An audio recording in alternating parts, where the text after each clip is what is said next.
Alors oui, bonjour et bonsoir à tous. Là, donc, pour le petit webinaire du 26 octobre 2017. Alors, c'était un petit webinaire qui avait pour objectif donc de répondre à toutes les questions que vous pourriez avoir sur la pratique. J'ai eu donc un certain nombre de questions qui m'ont déjà été posées, donc on va les aborder. Évidemment, l'idée de ce petit webinaire-là, évidemment, c'est de tenir compte de la pratique dans laquelle vous êtes en train de pratiquer. Alors, les gens qui me disaient qu'ils n'ont pas beaucoup pratiqué, mais l'idée, évidemment, c'est pas tellement même si vous n'avez pas peu pratiqué, vous avez quand même des questions, des interrogations que vous pouvez avoir sur la pratique. Profitez-en. Les webinaires, c'est là pour ça. Toutes les questions ont une raison d'être et toutes les questions ne sont pas des mauvaises questions. Il y a toutes des bonnes questions. C'est jamais des mauvaises qu'on peut faire. Donc, n'hésitez pas si vous avez des questions, des commentaires, des réflexions, des partages que vous avez envie de faire. Il n'y a aucun problème. C'est fait pour ça, ces webinaires-là. Donc, je suis là pour répondre à cela. Peut-être que pour commencer, j'avais peut-être envie de vous faire un petit rappel concernant la pratique de la pleine conscience intuitive. Donc, vous vous rappelez que le décodage intuitif, déprogrammation et soins, c'est les trois techniques qui doivent se compléter les unes avec les autres dans la pratique. Le décodage intuitif va me permettre de faire le questionnement, va me permettre de faire le questionnement concernant les perceptions que je vais avoir sur mon travail que je fais sur moi ou sur le travail de partenaire.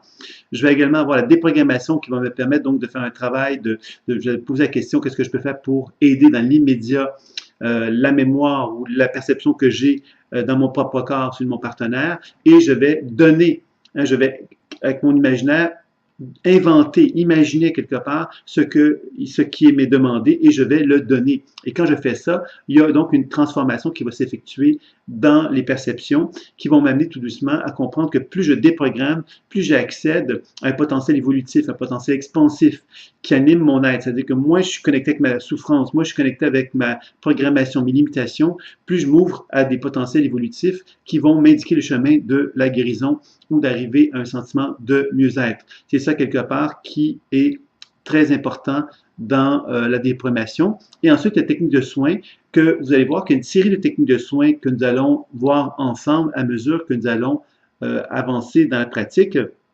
Donc, vous vous rappelez que on avait vu dans les techniques de soins, la première technique de soins qui a été vue, c'est la technique de l'accueil, que vous vous souvenez sans doute. Ensuite, vous avez vu les techniques d'auto-guérison, la chirurgie, le transfert d'énergie et la miniaturisation. Ceux qui ont fait le module sur les chakras ont vu qu'il y avait une série de techniques sur les chakras, technique d'ouverture-fermeture, la technique technique d'ouverture-fermeture, technique d'équilibre particulaire, l'équilibre rotatoire, centripède et centrifuge, ensuite le mouvement ascendant et descendant et la circulation entre les axes. Alors, vous voyez que ça, c'est toutes des techniques énergétiques favorisant un soin. Par la suite, on a vu également qu'il était possible de faire un travail sur les soins de l'aura. On peut travailler également sur l'alignement au soi supérieur. On peut faire de la guérison par l'âme. On peut donc faire ce qu'on appelle la guérison supramentale. Alors, c'est tout un genre de survol que je vous fais pour vous faire valoir qu'effectivement, le décodage, déprogrammation et soins et les techniques de soins vont devenir de plus en plus importantes à mesure que la formation va avancer, puisque vous allez avoir une palette de couleurs de plus en plus importante. Ce qui veut donc dire que quand vous faites un travail intuitif, vous avez décodage, déprogrammation et une technique de soins. Si la technique de soins ne le fait pas, vous pouvez prendre une autre technique de soins et ainsi de suite. Donc, vous avez finalement plusieurs techniques qui vont vous amener à enrichir votre pratique d'une façon de plus en plus riche et de plus en plus intéressante. Il y a une question de Maryse qui me dit « Je n'arrive pas à recevoir les messages avec les perceptions. » Alors, Maryse, tu vas me dire exactement ce que tu fais, parce qu'on va reprendre les étapes une à une pour qu'on comprenne bien quelque part si effectivement il y a des étapes que tu ne fais pas bien. La première chose qu'on va faire, c'est qu'on va on va partir du principe de la pratique d'enracinement, création d'un soleil rayonnant lumineux dans notre cœur. Ce soleil-là, nous allons le diriger vers une région de notre corps. Alors, ça va être la lumière qui va se diriger en moi, ou encore, on peut utiliser la technique, comme on l'a vu, de l'écran, c'est-à-dire que le projecteur va se diriger vers l'extérieur de moi, et là, je vais créer un écran devant moi, et je vais projeter à ce moment-là l'information dans un écran. Alors, ça, c'est la première chose. C'est deux façons d'aborder le travail intuitif qui vont se faire soit dans mon corps avec la lumière qui va rayonner une région de mon corps, ou encore de le faire sur un écran où je vais projeter donc l'énergie avec laquelle je travaille sur un écran et je vais donc ensuite décrire ce que je vois, entends ou ressens dans mon corps ou dans l'écran.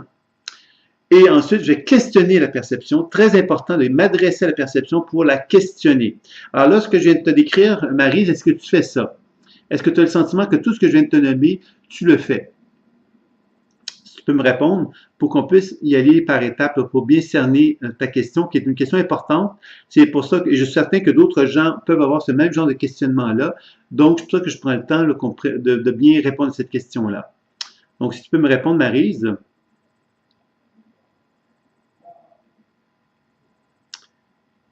OK. Donc, jusqu'à maintenant, tu sais ce que tu fais. Alors, si tu dis que tu n'arrives pas à recevoir les messages de tes perceptions, ça veut donc dire que quand tu vas questionner, après avoir décrit, tu vas questionner la perception, il va donc y avoir donc une non-réaction. C'est-à-dire qu'il n'y a rien qui se passe. Est-ce que tu peux me confirmer ça, Maryse?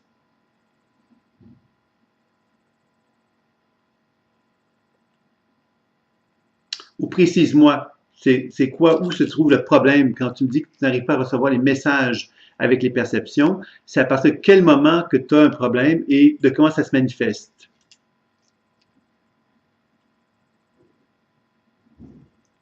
Parce que la majorité du temps, lorsqu'on a un problème comme celui-là, on n'est pas attentif à quand on n'a pas tendance, par exemple, si moi je travaille sur mon genou, je mets de la lumière sur mon genou, ben la lumière sur mon genou va entraîner des images, des sensations et des mots. Alors, la première chose, Marie, c'est que tu es capable de me dire est-ce que ce sont des images que tu vois, est-ce que ce sont des sensations ou est-ce que ce sont des mots? Parce que souvent, la difficulté qu'on a quand on fait part d'un problème comme celui-là, c'est qu'on n'a pas bien identifié le mode de communication avec lequel on travaille. On n'a pas bien cerné que c'était visuel, donc des images, que c'était sensitif, ce sont des sensations, ou que c'était des mots qu'on entend. Alors déjà, si on n'a pas bien identifié le mode de communication avec lequel on travaille, on a déjà une difficulté à être capable d'identifier les messages qui vont se manifester. Donc ça, c'est une première chose. Est-ce que tu peux me confirmer où est-ce que tu en es par rapport à ce que je viens de te dire, Maryse? Et s'il y a d'autres gens qui ont des questions, des interrogations autour de ça, ben, vous pouvez le faire aussi.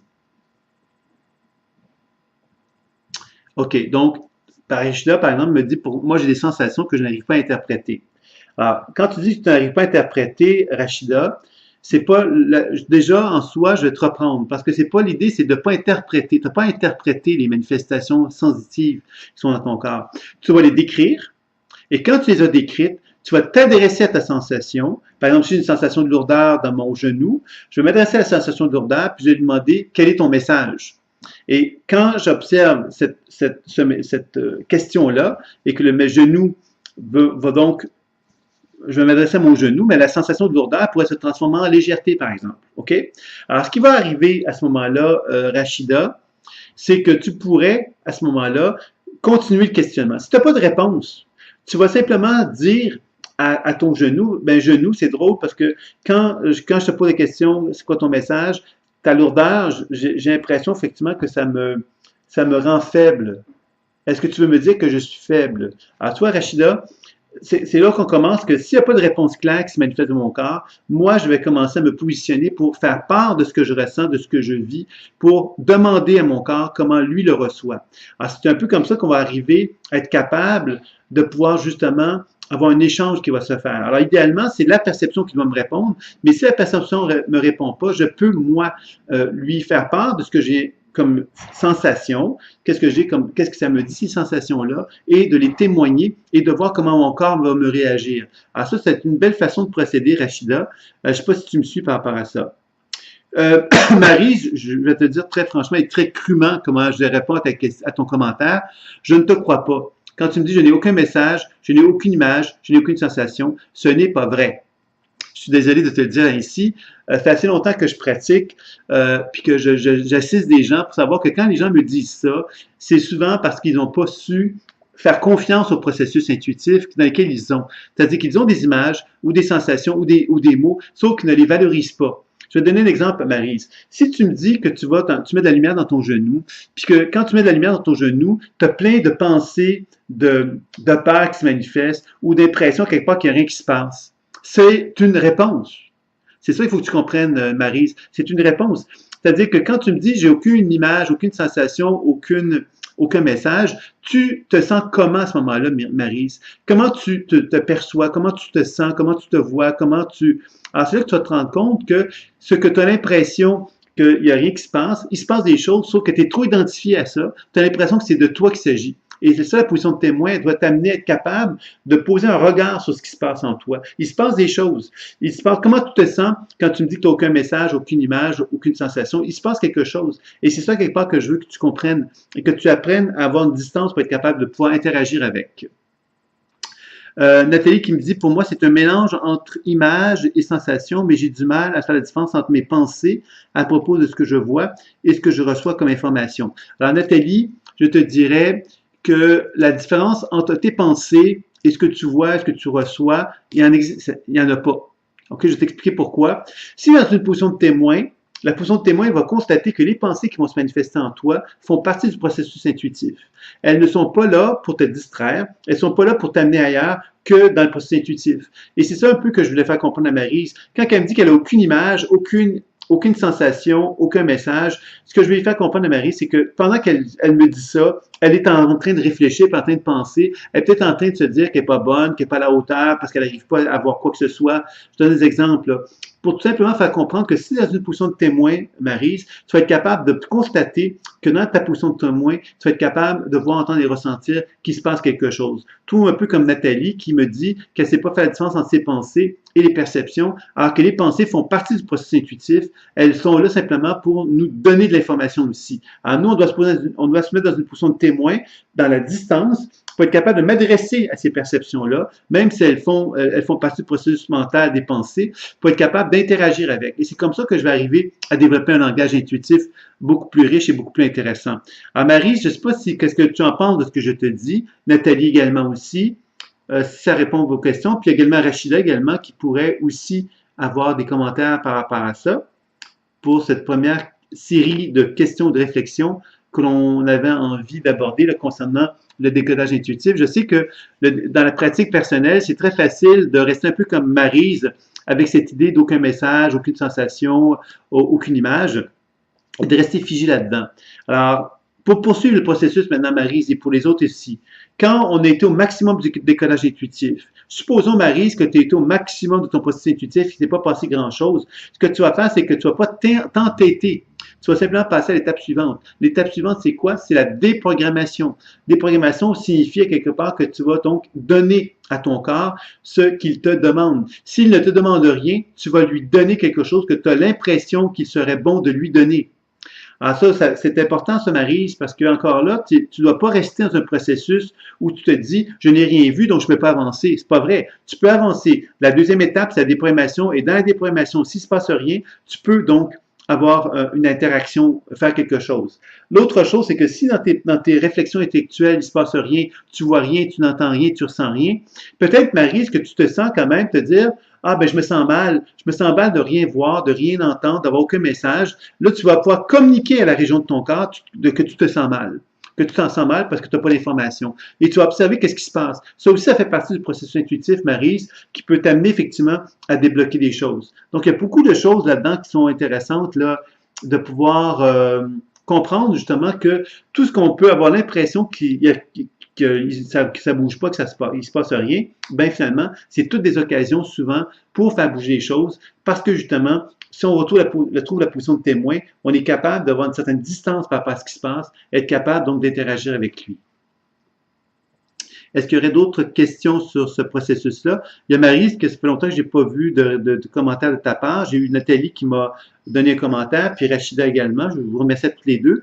Marie, tu ne m'es pas revenu sur ce que je t'ai dit, donc j'aimerais ça peut-être que tu me reviennes pour qu'on puisse clore cette première question. Donc, la déprogrammation va être la deuxième étape. Et si dans la déprogrammation, il ne se passe rien, ben c'est le soin. Donc, encore là, Maryse, c'est pas parce que tu n'es pas capable de faire du décodage intuitif, que tu n'arrives pas à avoir de réponse dans le décodage intuitif, que tu peux pas aller vers la déprogrammation et ensuite aller vers le soin. Et le soin, mais admettons qu'il n'y a pas eu d'information dans la déprogrammation qui est venue, tu peux faire le soin. Et le soin sont des actions de soins que tu vas faire, des actions pour soigner, donc l'accueil, les techniques de guérison, les techniques sur les chakras, et tu vas interagir donc avec la région. Et parce que tu vas interagir avec la région, de nouveau, tu vas revenir au décodage, à la déprogrammation et ensuite aux soins. Donc, c'est là qu'on commence à comprendre l'espèce de de fluidité du mouvement qu'on cherche à faire et dans lequel on ne s'entête pas. Quand on sent qu'on est bloqué à quelque part, on passe à l'étape suivante. Donc, si on est bloqué au décodage, on passe à la déprogrammation. Et si on est bloqué à la déprogrammation, on passe aux soins. Le pire qui va arriver, c'est qu'on va se soigner. On va se faire du bien. OK? C'est ça un peu que je pourrais vous dire par rapport à ça. Est-ce que c'est plus clair pour ce thème-là de questions qui est quand même assez important? Donc, Marie, j'ai toujours pas eu de réponse de toi. Donc, si tu veux revenir vers moi puis me poser des questions, tu me le feras savoir. Maintenant, ce qu'on va faire maintenant, c'est que je vais passer à une question qui m'avait été posée concernant la radionique. Alors, c'est une question que je vais vous présenter d'une façon un petit peu comme une genre de petite présentation pour peut-être bien comprendre la radionique dans sa globalité, pour que chacun puisse bien comprendre, bien cerner ce que c'est. Alors, les origines de la radionique, c'est un médecin qui avait des éprouvettes sur sa table de travail et dans lesquelles il y avait des éprouvettes de tissus cancéreux. Et il a observé à un moment donné que quand les patients rentraient dans sa salle, il y avait des gens qui étaient hypersensibles, comme ceux qu'il avait identifiés, qui semblaient devenir complètement mal parce qu'ils étaient comme en connexion avec les épaules, les éprouvettes dans lesquelles il y avait des tissus cancéreux. Comme si ces gens-là étaient capables de capter la radiation des tissus cancéreux et ils ne se sentaient pas bien parce qu'ils vibraient avec cette énergie-là qui leur apparaissait négative. Alors, ça a été une observation quand même que ce médecin-là a pu faire avec plusieurs personnes, puis il a commencé à ausculter ces personnes-là pour découvrir finalement que lorsque les gens étaient en contact avec ces éprouvettes-là, il y avait vraiment une auscultation qui était différente, qui confirmait que les gens étaient vraiment dans une position de dévitalisation énergétique lorsqu'ils étaient en contact avec ces éprouvettes-là, et que lorsqu'ils les éloignaient ces personnes-là de ces éprouvettes-là, ils renouaient contact avec une vitalité, ils redevenaient normales. Alors, c'est comme ça que ce médecin-là s'est dit qu'il y a donc une radiation. Il y a comme une hypothèse que les éprouvettes dans lesquelles il y avait des tissus cancéreux étaient capables d'émettre une certaine fréquence qui se voulait donc pathologique, perturbatrice et qui affectait le champ énergétique de certaines personnes sensibles. Alors, ce médecin-là a eu l'idée donc de jouer avec des fils de cuivre parce qu'en fin de compte, c'est ce qui a intuitivement ressenti, c'est que les fils de cuivre pouvaient permettre d'amplifier les signaux du corps et que ça allait permettre effectivement de pouvoir constater que les gens allaient plus facilement être en connexion avec les tissus cancéreux. C'était comme si, et qui pourrait peut-être rétablir les champs énergétiques de ces gens-là en développant une façon d'émettre des ondes positives par rapport aux ondes négatives. Alors, ce qu'il a constaté, c'est qu'il a commencé à mettre les gens avec des fils de cuivre, à constater que les fils de cuivre reliaient les patients avec le tissu cancéreux et que ça augmentait effectivement donc l'effet perturbateur. Puis, il a constaté à quelque part qu'il était possible aussi de rétablir les champs énergétiques en les mettant en connexion avec des produits qui étaient thérapeutiques, qui avaient donc des actions thérapeutiques sur ces personnes-là. Donc, il a commencé, lui, à se dire, ben, il y aurait peut-être moyen d'arriver à développer un appareil dans lequel il y aurait des fils de cuivre à l'intérieur. Et selon, lorsqu'on joue avec les boutons, on pourrait arriver à constater que ces boutons-là nous amèneraient avec des longueurs d'onde, des longueurs de fil de cuivre plus importantes, et ça permettrait donc de pouvoir amener une certaine fréquence. Puis il a développé donc l'idée que plus il y avait des boutons, plus il y avait plusieurs fils de cuivre donc, avec lesquels on pouvait jouer sur la longueur, et ça permettait justement de développer un genre de langage vibratoire qui faisait qu'on était capable justement de pouvoir se syntoniser au champ énergétique d'une personne, se syntoniser aux fréquences thérapeutiques face à une certaine problématique que la personne pouvait avoir, et ainsi de suite. C'est ça qui est arrivé avec la radionique, c'est donc dire que ces gens-là ont été un peu plus loin en se disant qu'on pouvait soigner à distance avec la radionique, on pouvait donc prendre des cheveux d'une personne, un échantillon d'urine, un échantillon de sang, et on pouvait ensuite pouvoir arriver donc à effectuer des actions thérapeutiques de cette façon-là. Alors, c'est beaucoup développé en Angleterre, la radionique, c'est développé un petit peu avant l'électricité, mais les appareils ont des apparences de vieilles radios. J'en ai pas avec moi ici, j'en ai un chez moi au Québec. Là, présentement, je suis pas au Québec, donc je n'ai pas cet appareil-là avec moi, mais c'est un appareil donc qui peut s'apparenter à une vieille radio et dans lequel on peut donc, par la longueur de fil de cuivre, parvenir à émettre une certaine qualité énergétique qui va donc amener une certaine émission énergétique, etc. Alors, c'est ça un peu qui est la radionique d'origine. Donc, les Anglais avaient donc développé une sensibilité pour savoir quand ils avaient une bonne fréquence thérapeutique qui était émise par la radionique, ils avaient développé un protocole en flattant une bande, du bois, un certain bois sensible, avec c'était quoi le nom, et que quand ils sentaient que la réponse était positive, que le traitement était thérapeutique, était bon, ben l'épiderme de la peau changeait et à ce moment-là, on ne pouvait plus flatter le bois de la même façon, le bois devenait rugueux à ce moment-là. Donc, ça arrivait à une réponse. Alors, c'est comme ça qu'ils sont arrivés donc à développer une méthodologie de travail qui a été très populaire en Angleterre, plus spécialement, et qu'on a retrouvé aux États-Unis aussi. C'est surtout anglophone, hein, finalement, la radionique. Les Français ont développé une radionique aussi, mais une radionique qui est à la française, une radionique que je pourrais qualifier peut-être plus mentale, dans le sens qu'eux ont travaillé donc davantage avec des ondes de forme. Les ondes de forme, qu'est-ce que c'est? Ce sont des symboles, par exemple, les symboles, à quelque part, qui émettent une certaine énergie, et à ce moment-là, ils ont pu travailler avec ces symboles-là pour faire des soins sur des personnes qui avaient donc des problématiques énergétiques aussi. Donc, les ondes de forme avaient donc une volonté de soigner. Alors, les Français ont donc développé cette façon de faire-là qui est plus légère, hein, puisqu'on n'a pas besoin d'un appareil, c'est beaucoup moins compliqué d'une certaine façon que la radionique d'origine. Et ensuite, bon, ben moi, j'ai proposé dans le cadre des enseignements une façon de travailler d'un peu comme le concept de la radionique, mais en utilisant le monde imaginaire tout simplement, en considérant qu'il était possible justement de se syntoniser avec des boutons imaginaires, pourrait-on dire, dans lesquels on pouvait simplement trouver une formule vibratoire nous permettant de nous soigner, de nous mettre en relation avec une certaine forme d'équilibre harmonieux en soi. Alors, c'est un peu la proposition qui a été faite dans le cadre de l'enseignement. Alors, pour ceux qui sont déjà rendus à cette étape-là, vous le connaissez.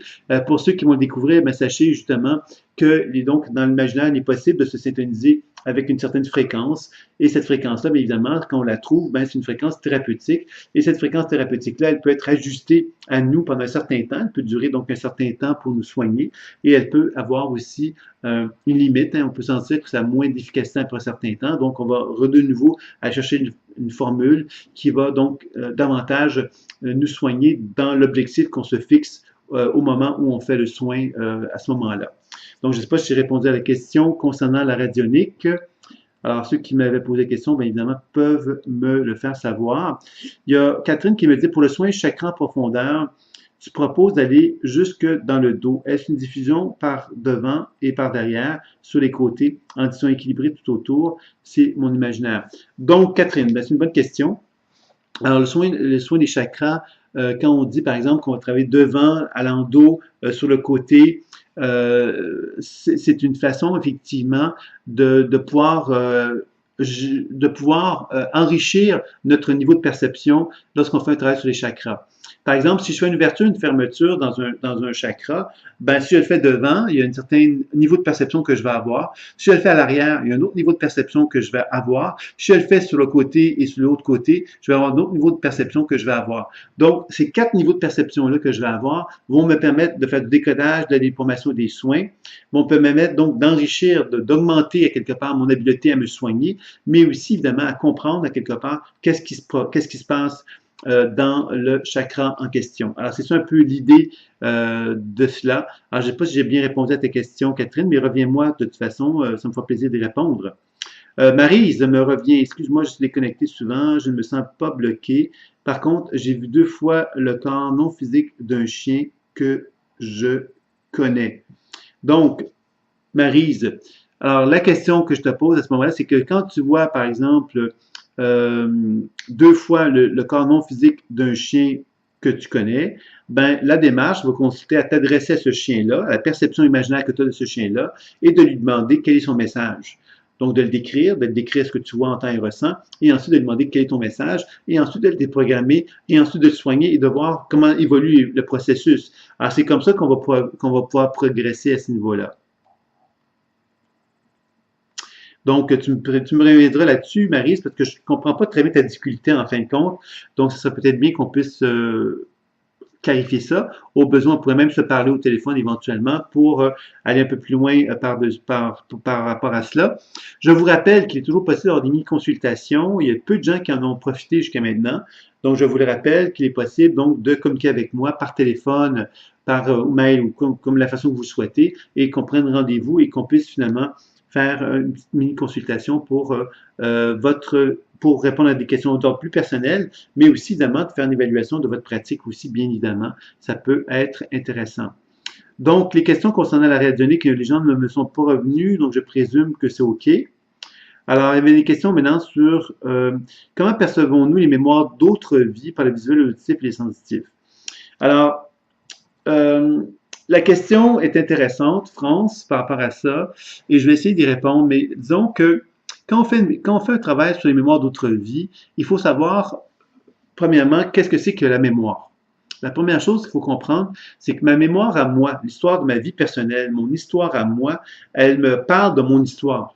Ça, c'est mon histoire à moi. Donc, au niveau visuel, je vais avoir des images de moi en tant qu'enfant, de moi en ayant vécu un certain nombre d'événements. Je vais constater que les mémoires de mon histoire personnelle vont me connecter avec moi, vont me parler de moi, vont me parler de mon histoire. Ça, c'est une chose qui va être tout à fait normale.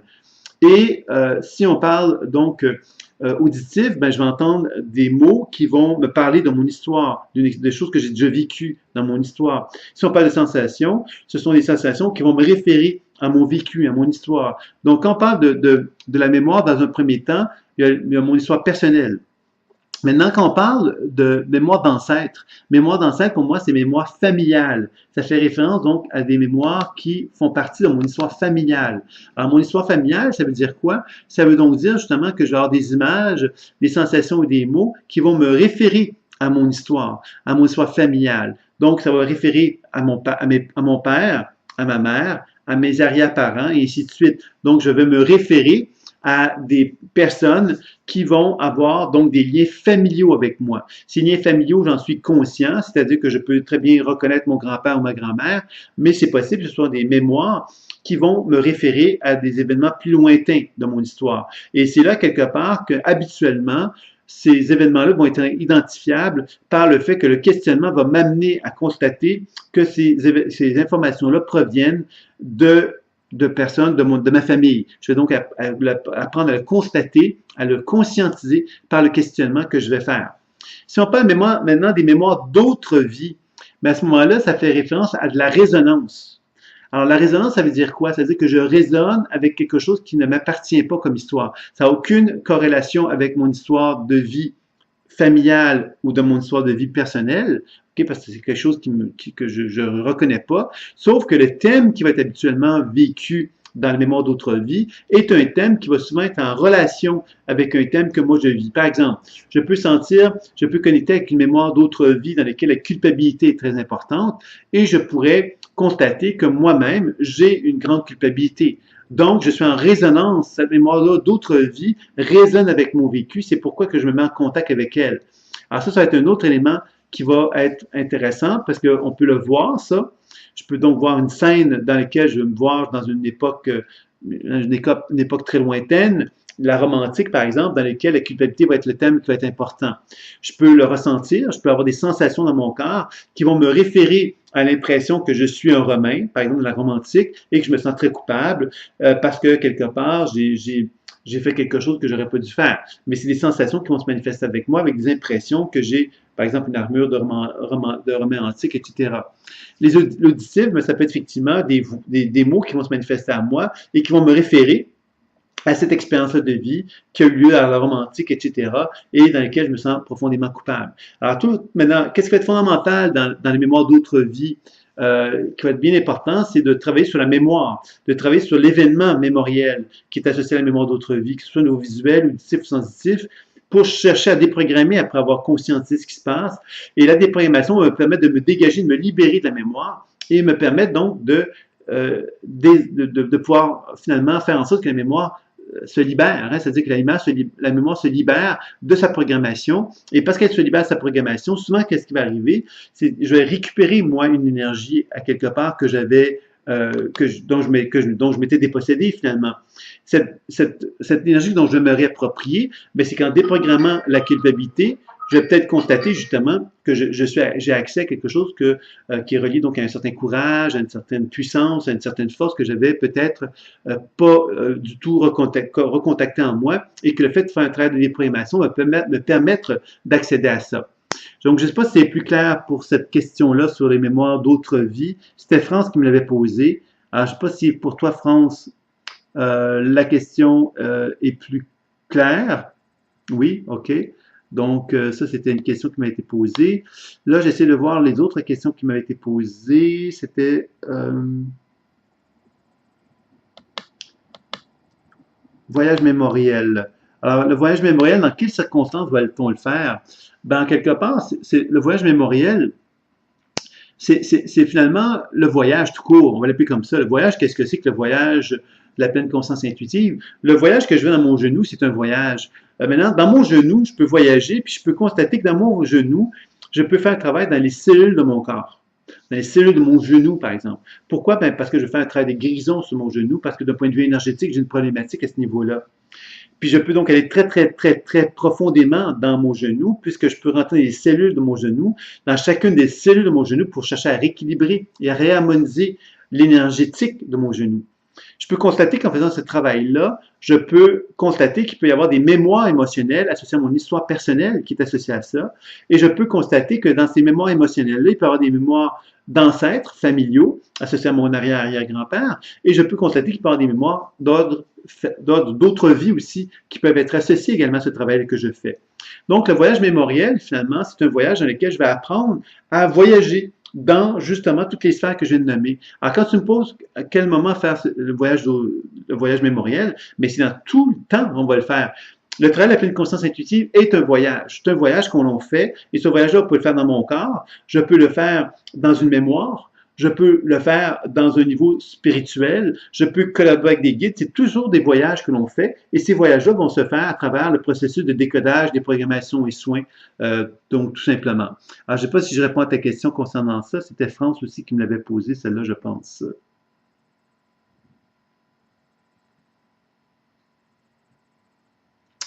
Catherine qui me dit dirais-tu que ces mémoires d'autres vies nous donnent accès à des scènes de nous en d'autres temps dont les thèmes sont encore d'actualité? Moi, je te dirais, Catherine, que c'est davantage une résonance. Une résonance, ça veut dire quoi? Moi, je résonne avec un vécu. Il y a Rebecca Sheldrake qui a abordé ce sujet-là d'une façon assez intéressante dans son livre, je ne me rappelle plus tout à fait, c'est l'univers. Il y a le terme, le mot univers dedans, le mémoire de l'univers. Je pense que c'est la mémoire de l'univers, dans lequel il aborde l'idée, quelque part, qu'on serait, nous, un être humain, comme une antenne, finalement, une antenne qui vibre et qui résonne avec toute la mémoire de l'humanité. Alors, on parle des annales akashiques, par exemple, mais les annales akashiques, c'est pas un lieu physique. Hein? Quand on parle de physique quantique, on peut plus parler de dimension physique. On ne dit pas que les annales akashiques, c'est le troisième étage, troisième porte à droite. Hein? On comprend quelque part que les annales akashiques, c'est un lieu vibratoire. Ce lieu vibratoire-là, finalement, comment peut-on y accéder? Ben, c'est simplement par ma conscience qui apprend justement à voyager dans l'espace non quantique, dans l'espace quantique, et cet espace quantique-là me permet, moi, de voyager instantanément là où je veux aller. Ça veut donc dire que plus j'apprends à développer un talent à voyager, plus j'apprends à faire du décodage, déprogrammation et soins, plus j'apprends à voyager dans le monde énergétique, psycho-émotionnel et spirituel, plus je constate qu'il y a un monde hyper vaste qui peut arriver justement à amener donc un élargissement de conscience de plus en plus élevé. Alors, c'est ça un peu que je dirais. Le livre, c'est de Rupert Sheldrake. C'est un biologiste qui est assez contesté parce qu'il a amené, c'est un biologiste qui a voulu finalement amener une théorie qui questionnait un peu ce que Darwin avait émis comme idée sur l'évolution de l'espèce. Et il a donc amené des idées assez nouvelles qui correspondent énormément à ce qu'on entend, à ce qu'on dit dans l'ésotérisme, dans la philosophie bouddhiste et indienne plutôt, etc. Il était très contesté parce que justement, il est arrivé avec des hypothèses, mais pas tellement avec des démonstrations scientifiques. Donc, il était contesté, mais en même temps, il a fait son petit bonhomme de chemin. Je pense qu'aujourd'hui, il est peut-être un petit peu plus reconnu. Mais c'est quelqu'un qui a été donc pas très bien reçu par les biologistes parce qu'évidemment, il a abordé un thème qui était qui était sur l'évolution de l'espèce, puis amenait l'idée quelque part que l'être humain serait animé d'un champ énergétique et que ce champ énergétique-là, ben, ce serait, bon, chaque espèce animale, des animaux par exemple, aurait un champ commun finalement, et que quand un animal apprend quelque chose, ben, tous les autres animaux de la même espèce vont donc intégrer cette connaissance-là par le champ qui va leur permettre de circuler l'information. Ça a été contesté, mais c'est quelque chose qui a été donc, en fin de compte, je t'écris le nom, parce que c'est le nom qui est le plus important, parce que Rupert, c'est avec un P, mais c'est Sheldrake, comme ça. Avec Sheldrake, tu vas le trouver, c'est un biologiste, c'est Rupert Sheldrake, c'est avec un R-U-P-E-R-T, il me semble. Peut-être que je me trompe, mais c'est Sheldrake le nom, c'est ça qui est le plus important. Tu dis que j'ai été moi-même l'écran des personnes avec qui je travaille, c'est-à-dire que je ressentais ce qu'elles ressentaient. Est-il OK que ou que je suis éponge? OK, alors la question ici que tu me poses, c'est que tu dis que j'ai été moi-même l'écran de la personne avec qui je travaille. J'ai pas dit ça, je sais pas pourquoi tu dis ça, mais l'écran de la personne, c'est-à-dire que quand on travaille avec une... Là, je comprends pas trop bien ta question. OK. Donc, la question que je comprends de ce que tu me poses, c'est que tu parles de la technique de l'écran. La technique de l'écran me permet de faire un travail sur moi en me projetant dans un écran et en travaillant sur une facette de moi, par exemple, comme on l'a déjà vu. Mais on peut aussi le faire sur un partenaire. Et tu dis, c'est-à-dire, je ressentais ce qu'elle ressentait. Alors ça, c'est évidemment le processus intuitif qui veut ça. Donc, c'est tout à fait normal que dans un processus intuitif, quand on se met en relation avec un partenaire, on va voir des informations, comme s'il y avait une genre de circulation d'informations qui circulait entre moi et lui. Et dans ce sens-là, je vais voir, entendre et ressentir des informations qui vont me donner une meilleure compréhension de mon partenaire. Alors évidemment, si je suis sensitif, je vais ressentir des choses. L'important à ce moment-là, quand je ressens des choses d'un partenaire, c'est de lui demander, de demander aux perceptions que j'ai de mon partenaire, des sensations que j'ai, de demander, écoute, sensation. Par exemple, si c'est de la tristesse que je capte et que moi-même j'ai de la tristesse, l'important, c'est de demander à la tristesse avec laquelle je suis en relation, de me démontrer en quoi cette tristesse-là est différente de moi, en quoi elle appartient vraiment à mon partenaire, pour que j'apprenne justement à bien distinguer cette position de moi et l'autre. Parce qu'à ce moment-là, quand je suis capable de différencier ça, je ne suis pas une éponge. Je suis simplement quelque part en résonance avec une information et j'apprends à faire du décodage et de la déprogrammation et des soins pour arriver à être capable de comprendre ce qui se passe. Une éponge, c'est quelqu'un qui va finalement capter quelque chose puis qui va être pris avec. Et ça, je te dirais que c'est là qu'il faut que tu fasses attention et c'est la pratique d'enracinement qui va t'aider beaucoup à ne pas être dans une éponge et aussi ta façon d'aborder l'information qui va circuler vers toi. Parce que les éponges, qu'est-ce qu'ils font, eux, c'est qu'ils prennent. Ils prennent parce qu'ils ont l'impression, ils vont s'identifier avec l'information. Alors que dans le processus intuitif, si j'apprends donc à interagir avec l'information, à la questionner, je risque à quelque part d'être de plus en plus capable de capter de l'information sans me sentir prisonnier de l'information. C'est ça un petit peu que je dirais par rapport à ta question. Je ne sais pas si c'est plus clair pour toi. Et je vais donc regarder pour les autres questions qui m'avaient été posées.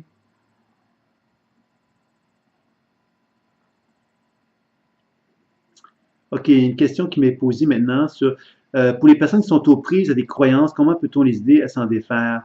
Peur, doute.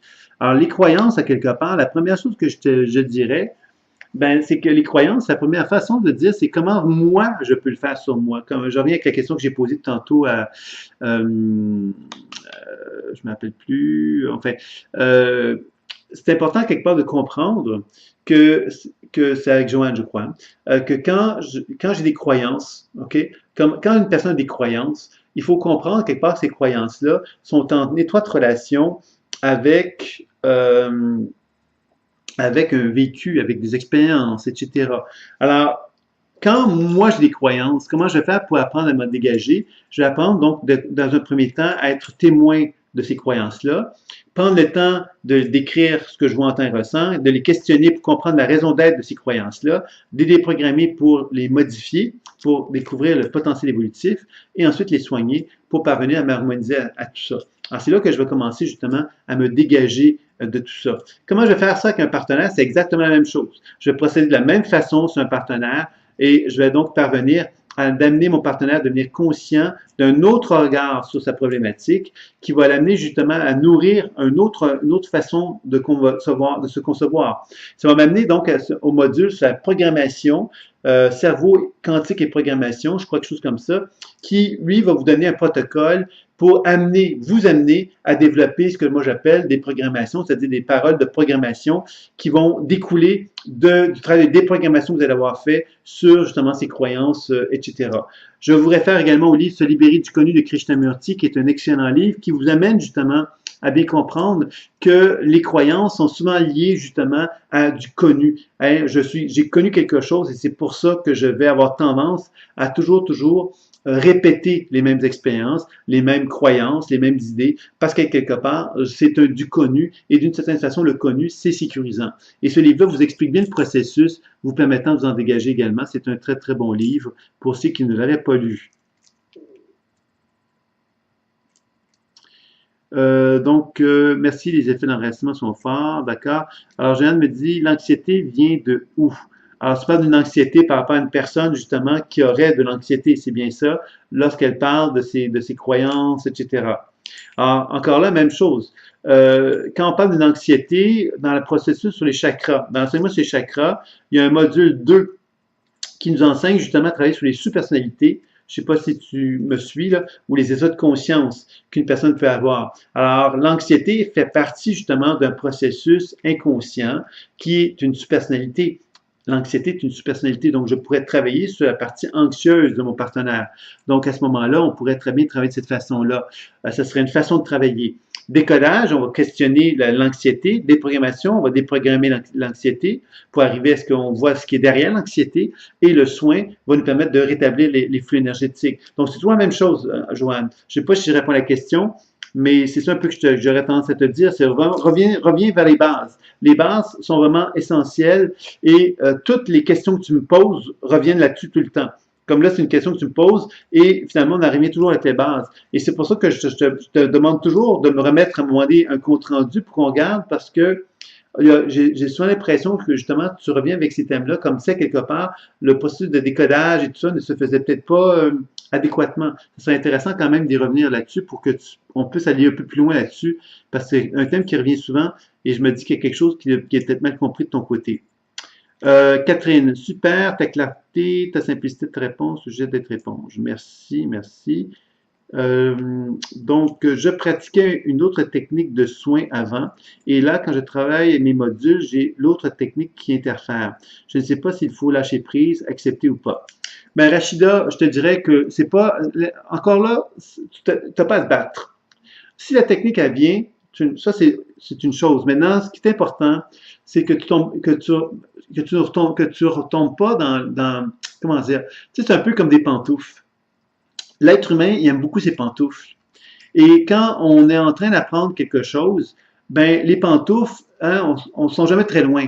Les pantoufles, c'est les anciennes techniques qu'on a apprises, l'ancienne façon de faire, etc., où on se sent relativement à l'aise, on se sent en sécurité, on se sent en confiance. Alors, ces pantoufles-là, finalement, peuvent devenir quelque part des limitations dans notre développement parce que justement, on se sent tellement à l'aise dans ces pantoufles-là qu'on ne fait que répéter la chose.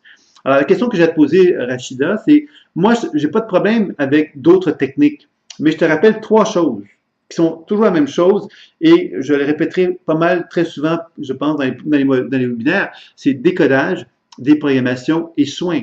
Donc, si tu me parles d'une technique de soin, ce n'est que le 3e aspect du processus intuitif. D'accord? Donc, technique de décodage, déprogrammation et le soin. Si tu veux prendre le soin que tu as appris pour faire le soin, fais-le. Mais reviens avec décodage, déprogrammation, par contre. Tu vois, c'est ça qui est important. C'est que tu sois capable de comprendre justement que tout le processus, parce que si tu fais une technique de soin, tu peux le faire en aveugle. Mais moi, je te dis de le faire avec la conscience, et c'est ça la pleine conscience intuitive. Décodage, déprogrammation et technique de soin. La technique de soin n'a pas de valeur si tu ne la fais pas avec la conscience. Parce que si tu ne la fais pas avec la conscience, ça veut donc dire quelque part que tu fais quelque chose que tu ne comprends pas, que tu ne cernes pas, que tu ne saisis pas. Alors que ce qu'on cherche à faire dans une pratique, c'est vraiment de faire du décodage, déprogrammation et soins. Et de revenir sur le décodage, déprogrammation et soins. Donc, c'est comme ça qu'on arrive. Alors, je te dirais de ne pas te battre avec la technique même, mais de faire attention, par contre, ne pas sombrer dans tes pantoufles. C'est ça un peu, je te dirais. Parce que les pantoufles, c'est quelque chose qu'on connaît, et c'est quelque chose qu'on ne veut pas changer parce qu'on est à l'aise avec. Et les pantoufles, ça peut être sécurisant, puis ça peut être réconfortant, mais ça peut être limitatif aussi. C'est ça un petit peu que je te dirais, Rachida, par rapport à ça. Je ne sais pas, j'ai bien répondu à tes questions. Est-ce qu'il y aurait d'autres questions maintenant? Parce que là, j'aurais pas mal abordé toutes les questions qui m'avaient été posées, je pense. Je regarde là. Et s'il y a d'autres questions, si des questions que j'aurais oubliées, bien, revenez vers moi pour voir un petit peu ce que j'ai peut-être oublié de répondre. OK, donc il y a une question qui était dite là, par rapport aux échanges avec d'autres élèves. Donc, moi, j'ai pas de problème avec l'idée que on pourrait déterminer ensemble un moment pour que vous puissiez pratiquer entre vous. Et à ce moment-là, ça pourrait être sur le chat développement conscience. Alors, cette pratique-là, vous pourriez la faire. On pourrait s'entendre qu'une certaine journée dans la semaine, tout le monde pourrait être mis d'accord pour dire, OK, on va aller pratiquer. Par exemple, c'est possible de pratiquer, c'est pas une obligation. Par exemple, je vous donne un exemple. Hein, tous les mercredis soirs, heure de France, de 20h à 23h, admettons, OK, on puisse arriver justement à faire une pratique tout simplement entre vous et vous rencontrer. Alors, à 20h, les gens se rencontrent, ils se communiquent entre eux, ils pratiquent entre eux, etc., soit dans le chat ou ailleurs, mais que le chat soit un peu la zone, une espace de discussion. Alors, à ce moment-là, ça voudrait dire que tous les mercredis soirs, ben, vous savez que de telle heure à telle heure, vous pouvez aller sur le chat et vous pouvez donc aller parler avec des gens, pratiquer avec eux, etc. Alors, ce serait une option, je ne sais pas si ça vous conviendrait le mercredi, mais ce serait peut-être une option intéressante qui pourrait s'offrir à vous. Et je réponds donc à la question qui m'était posée à ce sujet-là. Sans mot de passe, France, logiquement, le mot de passe devrait fonctionner. S'il y a quelque chose qui ne fonctionne pas avec ton mot de passe, il faudrait voir parce que ça devrait fonctionner à ce moment-là. Pour le Québec, ça pourrait être, ça pourrait aussi, on pourrait faire quelque chose le soir, le mercredi soir, par exemple de 19h à 22h, il pourrait y avoir un espace. Dites-vous bien que le chat actuellement n'est pas, il fonctionne, mais quelque part, on n'a pas mis vraiment je veux qu'il soit fonctionnel. Il y a eu des petits problèmes, puis je voulais m'assurer que tout fonctionne bien. Et comme j'ai pas toujours le temps de m'en occuper, bon, actuellement, il fonctionne très bien. Il y a eu des petits soucis, mais il semble-t-il que c'était relié au fait que les gens avaient des problèmes de caméra qu'ils avaient. Donc, voilà, c'est ça que j'en sais. Oui, on peut utiliser le chat en échange à deux. Vous avez des vidéos que vous pouvez visionner sur le chat. Quand vous entrez dans le chat, vous allez voir que 3 vidéos sur YouTube que vous pouvez aller visionner qui vous expliquent comment le chat fonctionne. Oui, mais France, y a-t-il été récemment parce que les problèmes de mots de passe semblent avoir été résolus. Alors, ça serait peut-être bien de t'actualiser puis voir effectivement si le problème de mot de passe existe toujours parce que normalement, il ne devrait pas avoir fonctionné. Ce qu'il y en a eu effectivement, puis j'ai été voir qu'est-ce qu'il y en était, j'ai demandé à mon webmaster de s'en occuper et il semblerait qu'il n'y a plus de problème de mot de passe à ce moment-là. Et s'il y en a un, ça serait vraiment bien que tu me le dises parce que je voudrais voir de quoi il s'agit.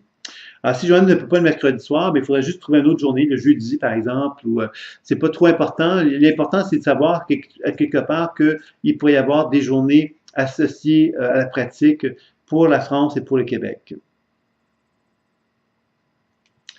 Ben là, Catherine, tout est possible. Tu me dis, je ne connais pas grand-chose. Bon, tu vas voir que c'est pas très compliqué le chat.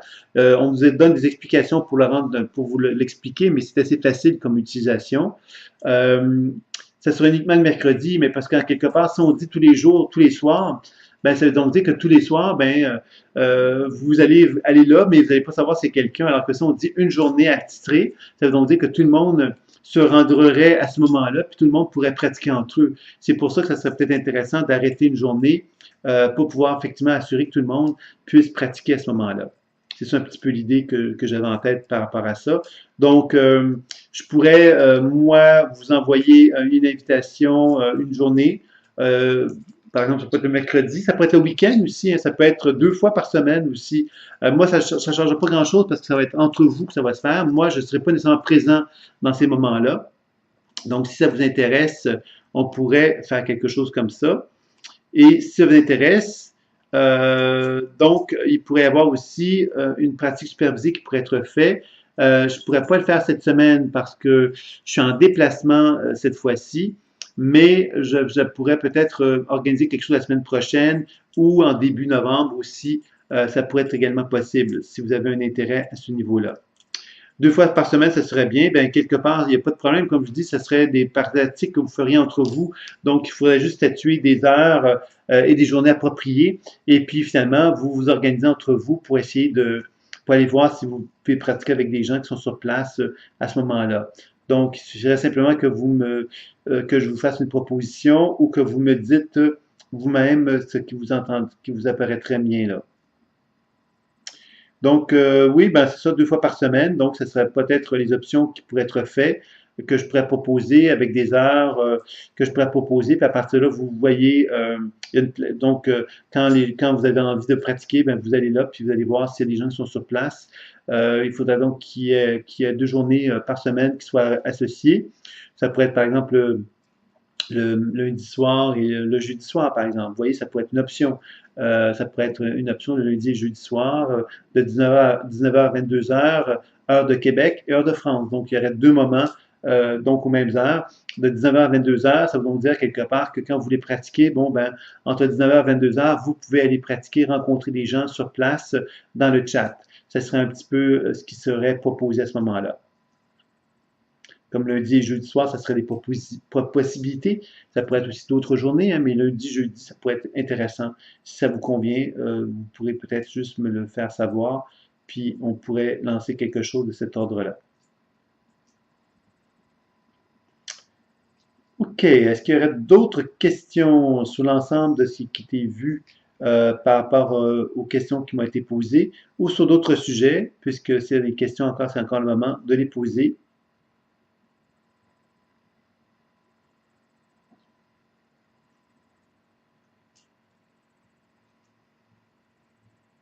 J'ai donc répondu pas mal à toutes les questions, si je comprends bien.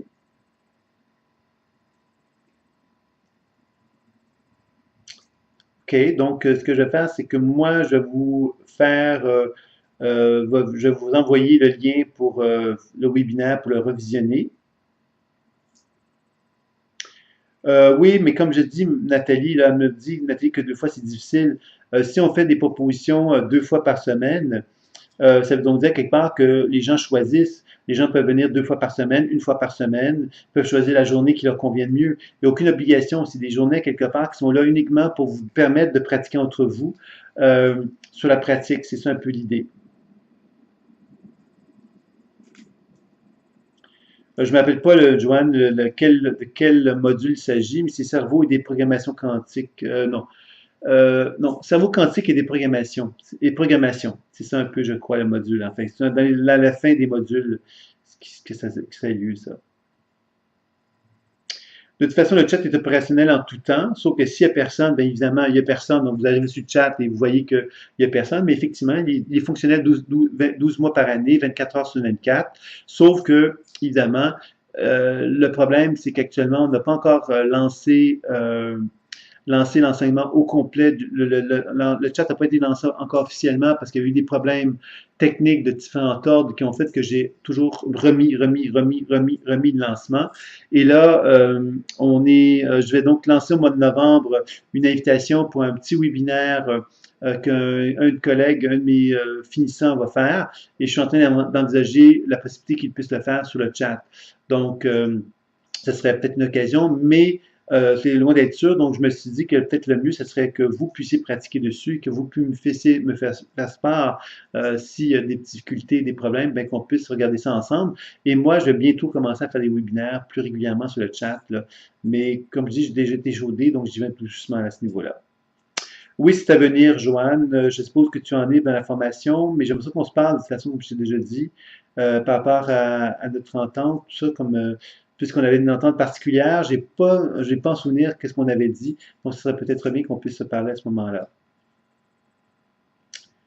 Oui, Catherine, donc oui, ben, de toute façon, en fin de compte, dès maintenant, le chat est fonctionnel, donc vous pouvez aller voir ça sans problème pour pouvoir en bénéficier au niveau de la pratique. Oui, oui, le mot de passe, si vous l'avez déjà en fait, vous pouvez effectivement commencer à l'utiliser sans problème. Je reviens le 23 novembre au Québec. Là, actuellement, dès qu'on est le 26 octobre, donc ça va vite.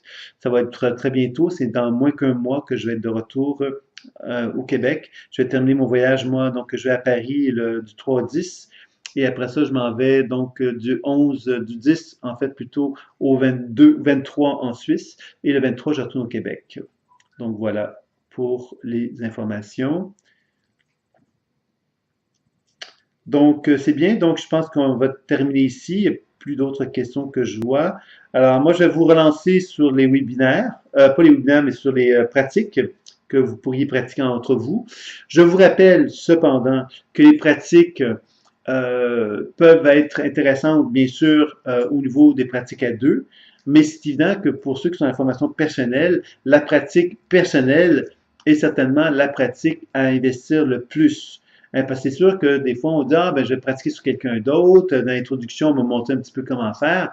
Mais toute la formation personnelle, elle est uniquement orientée sur soi. Je vous le rappelle, pour bien vous faire comprendre que la pratique personnelle est vraiment fondamentale, elle est vraiment importante, et elle est plus difficile, malheureusement, que la formation, que la pratique professionnelle. Donc, c'est très important d'être attentif à cette pratique-là, puisqu'elle nous aide justement à développer une autonomie réelle. Parce que justement, les difficultés qu'on rencontre dans la pratique personnelle sont plus importantes que si on le fait sur quelqu'un d'autre. Cependant, si je le fais bien sur moi, je vais être capable de le faire sur l'autre avec beaucoup plus de facilité, beaucoup plus d'aisance, parce que je vais maîtriser le processus. Si je ne le maîtrise pas, je vais me questionner tout le temps sur comment ça fonctionne, parce que je ne comprendrai pas bien le processus, parce que je dois l'intégrer en moi pour commencer. Et c'est ça qui est l'intérêt de la pratique personnelle, justement. Donc, c'est bien, je vais donc m'arrêter ici, ça vous va? Donc, ben, je vous remercie de ce petit webinaire qui a été, vous avez posé des questions qui étaient intéressantes, ça a été enrichissant pour moi en tous les cas, donc j'espère que vous avez pu avoir un apprécié, que ça a pu vous aider justement à progresser, à avancer. Donc, les webinaires, donc si vous les appréciez, bien évidemment, ils ont lieu une fois par mois, mais évidemment, il n'est pas dit que vous pourrez avoir d'autres webinaires qu'une fois par mois. S'il y a des demandes particulières ou des besoins particuliers, on pourrait en faire davantage puisque j'ai donné beaucoup plus de webinaires, mais évidemment, j'ai constaté que les gens manquaient un petit peu étaient moins présents. Donc, c'est ce qui a fait que je suis revenu à un webinaire une fois par mois, qui m'apparaît être une bonne fréquence de toute façon pour amener un événement plus rare, mais plus exceptionnel à prendre forme. Donc voilà, alors je vais donc m'arrêter ici. Je vais vous souhaiter une belle soirée. Je suis content qu'on ait réussi à le faire, ce petit webinaire-là. Au début, je pensais vraiment qu'on allait devoir arrêter, mais on l'a fait, donc je suis bien content. Et je vous souhaite donc une très, très belle soirée à chacune d'entre vous et un bel après-midi pour ceux du Québec. À très bientôt. Au revoir.